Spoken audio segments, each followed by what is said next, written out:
একা 5 জনকে মাটিতে শুইয়ে দেবে। আমার আল্লাহ পাক যদি মনে করে এমন একটা রোগ দেবে, বিছানায় শুয়ে শুয়ে পেচ্ছাপ করাবে। কিসের অহংকার? আপনি বড় পণ্ডিত হতে পারেন, আপনি বড় আলেম হতে পারেন, আপনি বড় হাফেজ হতে পারেন, বড় কারি হতে পারেন, বড় মাস্টার হতে পারেন, ডাক্তার হতে পারেন, ইঞ্জিনিয়ার হতে পারেন, উকিল হতে পারেন। কিসের এই অহংকার দেখাচ্ছেন? না না, মাথায় একটা মেমোরি আছে। আল্লাহ পাক যদি মনে করে খারাপ করে দেবে, পরের দিন তাকে রাস্তায় ল্যাংটায় ঘোরাবে। কি গো ভুল বলছি? হ্যাঁ, কত সার আল্লাহ সাইজ করে দেবে, আর আমরা বসে চুলো পুটি। সত্য কথা, হক কথা শোনা করে অনেকে গা জ্বালাবে, হয় না? হ্যাঁ, এই জন্য তো আমার আল্লাহ পাক আমাদের নিকৃষ্ট করলেন। এই মানুষের জন্য জাহান্নাম করলেন, অর্থাৎ আমার আল্লাহ পাকের কুদরতি চোখে যা জানোয়ার, আমাদের চোখে যে জানোয়ার কুকুর ছাগল, এদের জন্য জাহান্নাম, জান্নাত না। বুঝতে পারছেন?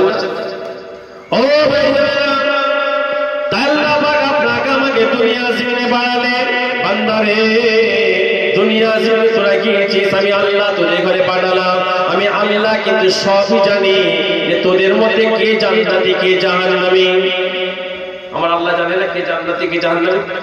আল্লাহ দুনিয়া কেন পাঠাবে? দুনিয়াতে না পাঠিয়ে কে জান্নাতে যাবে কে জাহান্নামে যাবে আমার আল্লাহ পাঠাতে পারতেন, কিন্তু কেন পাঠাবে? এই যে তোরা দুনিয়াতে যা হই হই করে খালি ঘোর,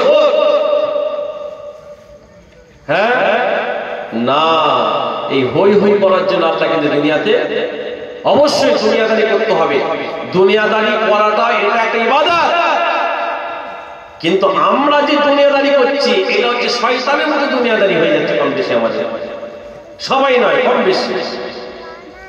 আপনি নামাজ কাজ করছেন, অবশ্যই কাজ করেন, কিন্তু যখন এই নামাজের সময়টা হয়ে যাবে, আমরা যদি কমসে কম নামাজও হয়তো কাজে ব্যস্ততার কারণে হয়তো জামাতে করতে পারছি না, হতেই পারে, কিন্তু আপনি নামাজটা যদি পড়ে নেন আপনার কাজটা খোদার কাছে পছন্দ হবে। আমার আল্লাহ ওটার ওসিলায় নাজাত দিয়ে দেবে। যদি বলুন সুবহানাল্লাহ। হ্যাঁ, আশ্চর্য হয়ে যায় জানেন, আজকাল মসজিদগুলো সব বিরান হয়ে যায় কম বেশি। কিয়ামতের ময়দানে আপনি কি জিনিস, আপনি কি জিনিস, আমি কি জিনিস, আমার আল্লাহ পাককে কেউ করতে পারবো না, পারবো কেউ পারবো না। তাহলে দুনিয়া থেকে যখন বিদায় নিতে হবে, আমার আল্লাহ পাক বলে বান্দা ওদের সাথে আমি আল্লাহর দিদারের একটা রাস্তা হচ্ছে দুনিয়ার জীবনে, সেটা হচ্ছে নামাজ। সেটা কি? নামাজ। দেখা যায় এলাকায় এলাকায়, গ্রামে গ্রামে কম বেশি দেখা যায় জুম্মার দিনে মুসল্লি ভর্তি, আর বাকি 6 দিন 4 ওয়াক্ত, অর্থাৎ জুম্মার দিন ছাড়া 6 দিন 4 ওয়াক্ত মুসল্লি আর খুঁজে পাওয়া যায় না। 3 ধরনের ব্যক্তিরা মসজিদে আসে না। এক হচ্ছে যারা কবরে চলে গেছে তারা মসজিদে আসে না, দ্বিতীয় হচ্ছে যারা বেধর্মী তারা মসজিদে আবার করতে আসে না, তৃতীয় হচ্ছে যারা পাগল তারা মসজিদে আবার করতে আসে না। কি ভুল বলছি কথাটা?